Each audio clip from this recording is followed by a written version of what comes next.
vai đi hong hom saki kamaswan ni hong gelsa asia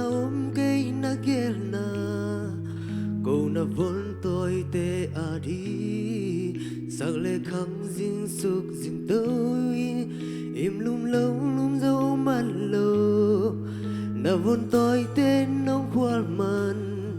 sen su lam bao nông giống mò dọa pa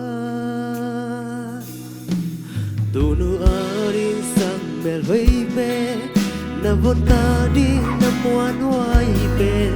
dọa pa sang mel mai tai na in quan sung hong nuam sake hong i tiếng hong nai dọa pa cùng sao tang ma hong đam pi nông ông pi na ngai u dọa pa na vốn tôi te làm mắt hong là khi hong pa tôi lễ tung bắt xiên dọa pa và tung ngã ô câu te bao nằm bên giang trâu hết là ta lễ tung bắt xiên cùng sa tao mang đam sa cô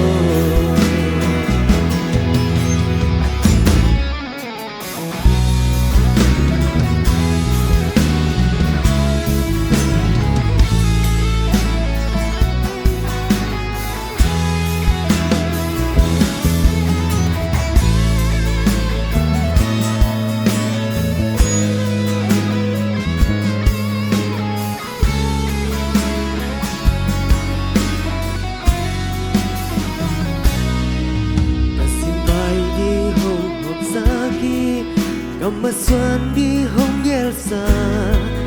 asia cây na gel na câu na vốn tôi te adi sắc lệ khăng dinh suk dinh tôi in lu lâu lum dâu man lô na vốn tôi te nông khoal man sen su lam bao nông giống mò dọa pa tu nu arin sang mel hoi pe na vốn ta đi na muan hoai pe dọa pa sang mel mai tai na in quan sung hong nuam sake hong i tiếng hong nai dọa pa nông ông pi na ngai u dọa pa na vốn tôi tên nông mét na đâu ra mét nam hồ là khi tôi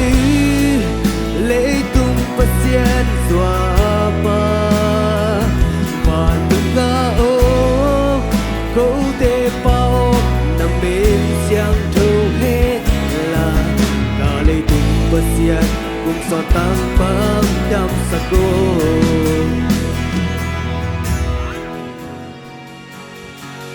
hầu ba tôi lễ tung bắt xiên dọa pa